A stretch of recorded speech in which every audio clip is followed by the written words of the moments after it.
जसं मी आता समुद्रकिनारी फिरायला आलेलो ना, तसं आम्ही 4 मित्र नेहमी फिरायला येत असायचो. पण एक दिवस काय झालं, एक मित्र अचानक आलाच नाही आणि हा मित्र आपला नेहमी बरोबर असायचा. त्याला आणि आम्ही तिघं मित्र आलो आणि आमचं ठरलं होतं, की शनिवार-रविवार आम्हाला फिरायला जायचं. जसं आम्ही डोंगरावर किंवा इकडं-तिकडं असं आम्ही साधारण असं फिरायला जसं आता आम्ही समुद्रकिनारी आलो आहोत.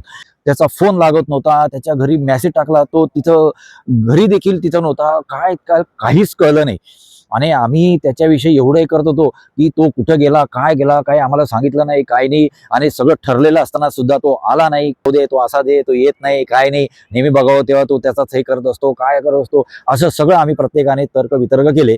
रविवारी त्याच्या घरी गेलो, तर सॉरी मी येऊ शकलो नाही. तर म्हटलं, "अरे तू का आला नाही?"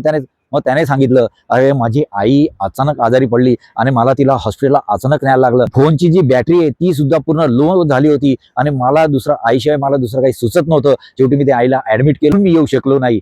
बऱ्याच वेळा मित्रांनो असं होऊ शकतं. मित्रांना येण्याची इच्छा असते, पण काही वेळा अशा अडचणी येत असतात, तर त्यावेळेला इतर मित्रांनी समजून घेणं हे देखील तितकंच महत्त्वाचं असतं. त्या मित्रांना देखील त्यांची चूक कळली. अरे आपण उगाचच त्या मित्राबद्दल गैरसमज करून घेतला होता. तो मी काळजी होती त्या आईच्या काळजीपोटी त्याने ते सगळं ते केलं होतं. त्यामुळे तो येऊ शकला नव्हता. असे बरेच मित्र आहेत ज्यांना यायची इच्छा असते, पण अशी काही कारणं येतात, पण ते येऊ शकत नाही. पण बरेच मित्र अशी आहेत ज्यांच्याकडे अनेक कारणं असतात. यायची इच्छा पण असते, पण कारणं देखील अनेक असतात.